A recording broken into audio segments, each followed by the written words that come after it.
on World News Tonight. Ukraine under attack. Residents scramble to make it out alive in the midst of crumbled buildings as Russia's onslaught intensifies. Surprise move. An unexpected decision puts Donald Trump in hot water with fresh subpoenas against him. Nuclear threats. North Korea continues to pose increasing threats to the rest of the world with its latest artillery drills. And spectacular signals. Prague lights up in artistic designs. Festivities begin for the awaited Signal Festival.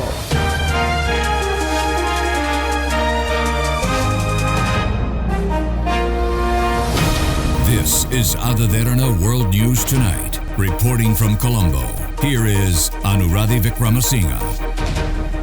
Good evening and thank you for joining us on World News. We start off tonight with updates on the Ukraine-Russia conflict. Ukraine continues to face the increasing assault by Russian forces. Buildings crumble following drone strikes and missiles tear through structures, trapping civilians and killing dozens. Meanwhile, citizens in annexed regions are advised to flee Ukraine. As rescuers dig through the rubble, a sign of life. After spending 6 hours under the wreckage, an 11-year-old boy is pulled to safety. The building he was in, a 5-story apartment complex in the southern Ukrainian city of Mykolaiv, targeted by a Russian airstrike. While some did not make it out, this woman survived. The wall here is gone. 4 walls are just gone. This is all just horrible. That I'm unhurt is just, well, I was simply lucky. Meanwhile, the Russian army is stepping up the number of attacks by so-called kamikaze drones made by Iran. A cheap alternative to missiles, the Shahed 136 drones are just 3.5 meters long. They can fly up to 180 kilometers an hour and have a range of 2,500 kilometers. A dozen of the devices were launched at a town 90 kilometers south of the capital on Wednesday. 6 of them were shot down by the Ukrainians. Meanwhile, as Ukrainian forces continue their advances in the illegally annexed Kherson region, the Russian-installed government is urging residents to evacuate. He also publicly asked for Moscow's help getting people out. There were also reports of an attack by Ukraine on Russian soil Thursday. Shelling hit a residential building in the Russian border city of Belgorod, with the city's governor blaming Kyiv. In response to the Russian president's threats of nuclear attacks against Ukraine, the EU's foreign policy chief said Western countries were not bluffing either on proper retaliation measures. NATO also stated the country mustn't cross any lines when it comes to the war. Kyiv's Western allies are talking tough against the possibility of a nuclear strike against Ukraine.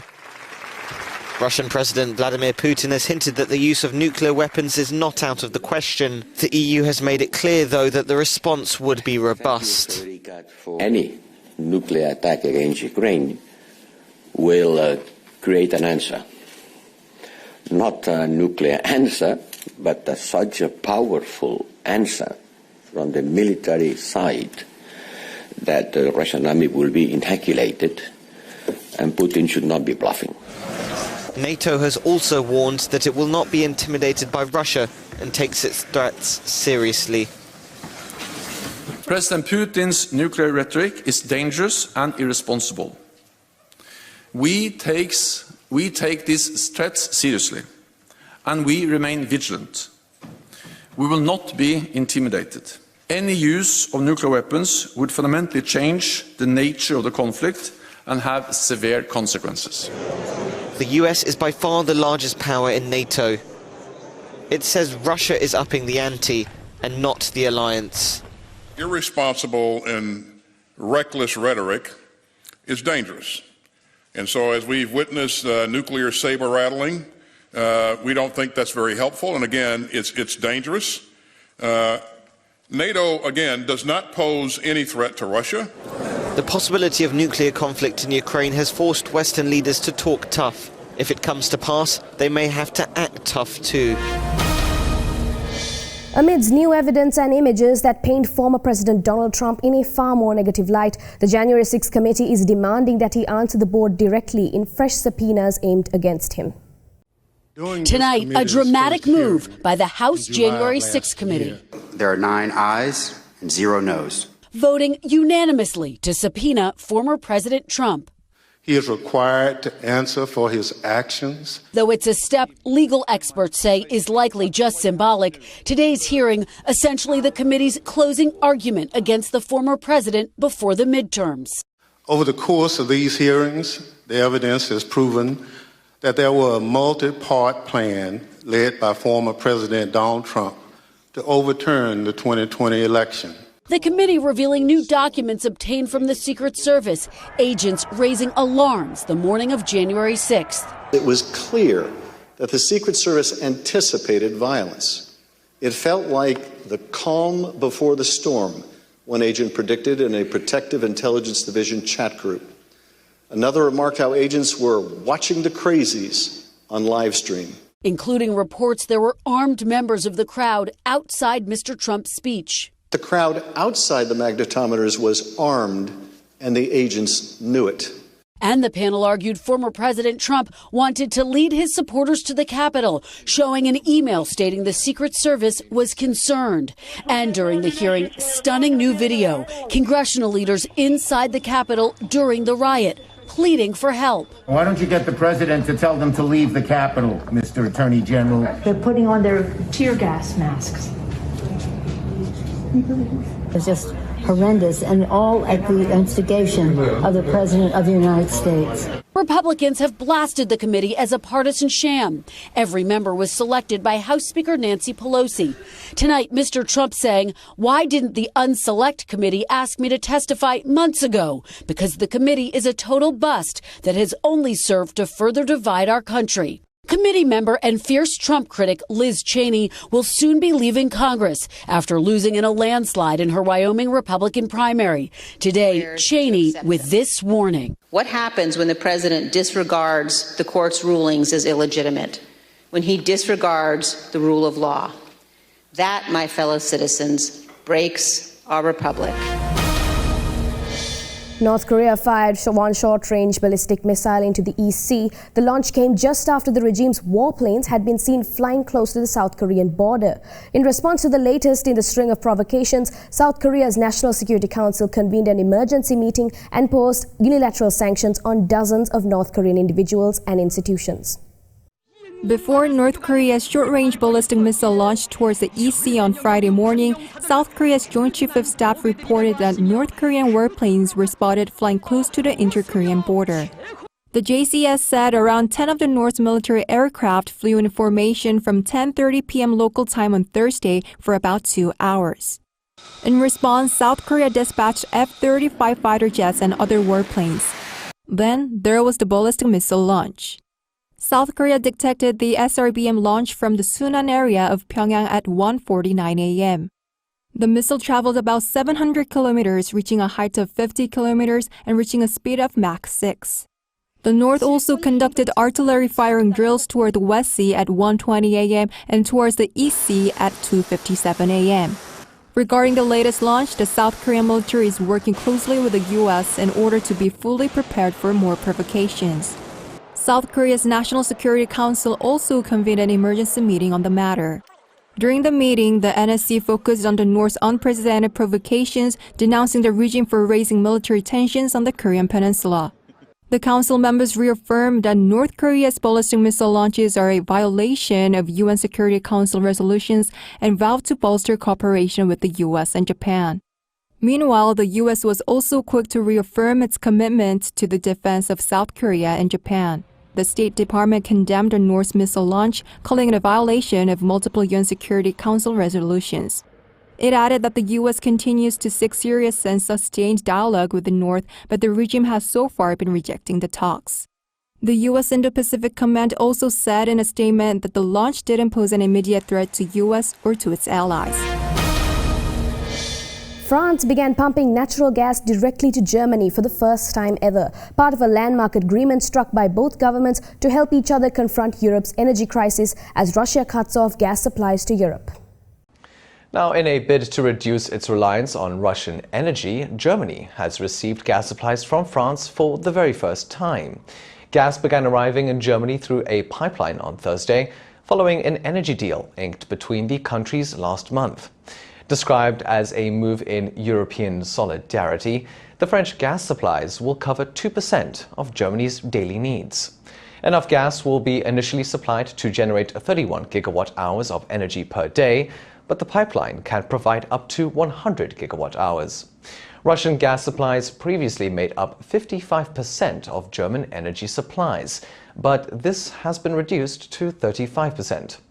Germany is also ramping up energy generation from coal, whilst extending the lifespan of power stations. France is less affected by Russian energy supply woes, as its needs are met by LNG and gas from Norway. Let's go in for a short commercial break. More world news on the other side.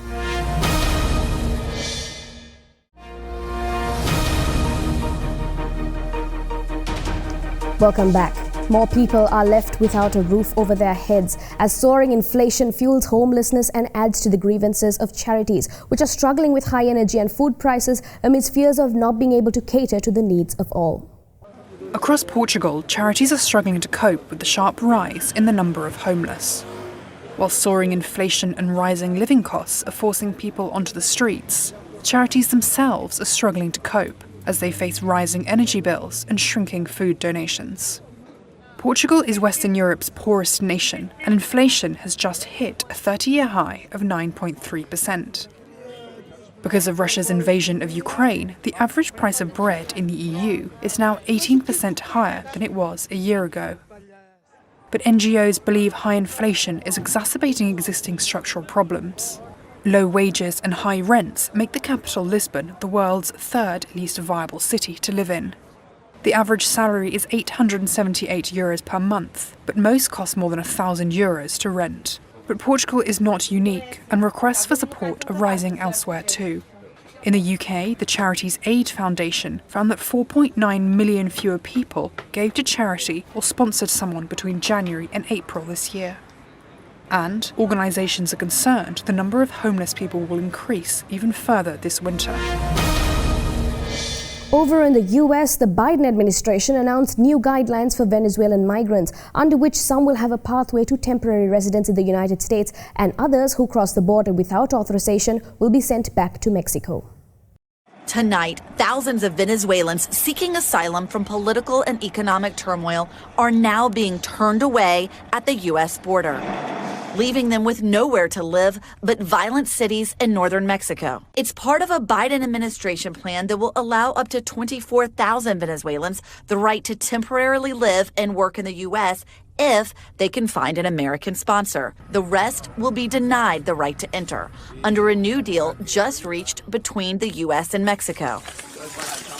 This year, nearly 8 million Venezuelans have left their country to migrate north, reaching the U.S. in record numbers. Venezuelans now the fastest growing nationality of new arrivals. Who's from Venezuela? ¿Quiénes son venezolanos? Venezuela. I've been following them as they've crossed into Texas, sought shelter in overcrowded cities, and boarded buses funded by Republican governors to places like Chicago, D.C., New York, and Martha's Vineyard. And the hunger and uncertainty don't go away when they leave Venezuela. New data just released from the United Nations says nearly 75% of Venezuelans who have fled this year do not have enough food, shelter, employment, or medical care. Now, Mexico has agreed to take back Venezuelans the same way they do Central Americans trying to cross into the U.S. Krish Omara Vignaraja of Lutheran Immigration and Refugee Services worries the Biden administration's offer of assistance to a lucky 24,000 who qualify will come at the cost of many more who will be shut out completely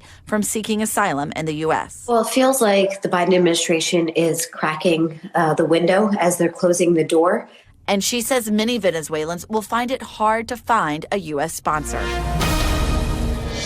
Lawmakers in Iraq have elected Kurdish politician Abdul Latif Rashid as the country's new president, paving the way for the formation of a new government and ending an year of deadlock, even as rockets landed near the parliament building. After a year of political paralysis, Iraq has a new president. MPs elected Kurdish politician Abdul Latif Rashid as head of state. The presidency is largely a ceremonial role traditionally occupied by a Kurd. He immediately named former minister Mohammed Shia al-Sudani as prime minister designate. He has a month to form a cabinet. However, while parliamentary political stalemate has ended after a year of deadlock over who should be president and prime minister, Iraq's political turmoil continues. Thursday's vote took place after a series of rockets landed around Baghdad's Green Zone, injuring several people. A key test for Iraq's new leadership is the reaction of supporters of Shiite cleric Muqtada al-Sadr.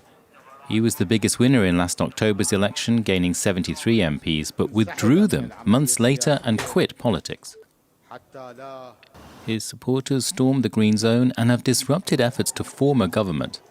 The mood on the streets now is one of skepticism.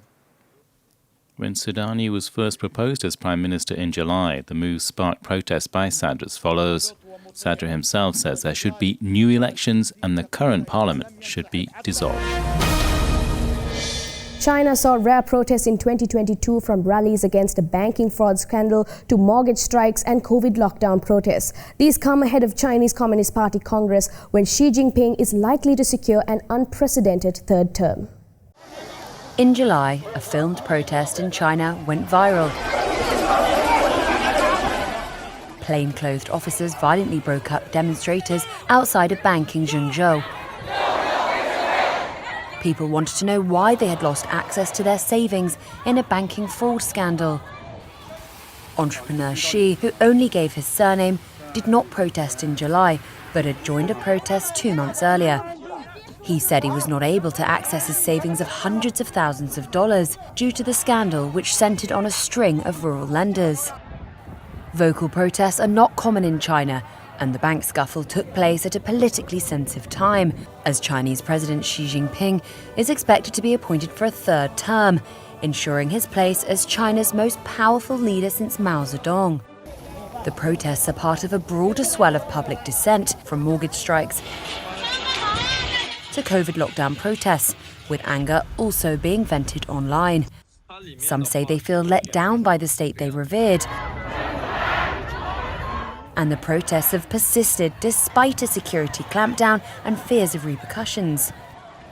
China's Ministry of Public Security, the Henan and Anhui local governments, and relative police departments did not respond to requests for comment for this story. Chinese authorities say social stability is the foundation for a prosperous future. They dismiss human rights complaints as Western propaganda and interference in internal affairs.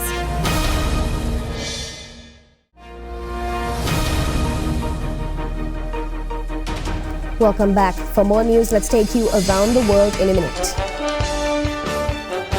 France has told Total Energies to raise wages as the oil firm's more than 2-week standoff with striking workers dragged on.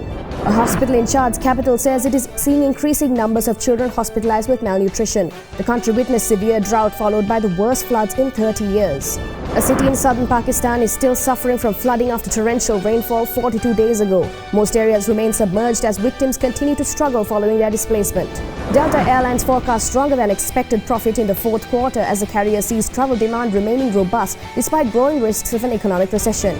Turkey's parliament adopted a law proposed by President Tayyip Erdogan that would jail journalists and social media users for up to 3 years for spreading disinformation despite deep concerns over free speech.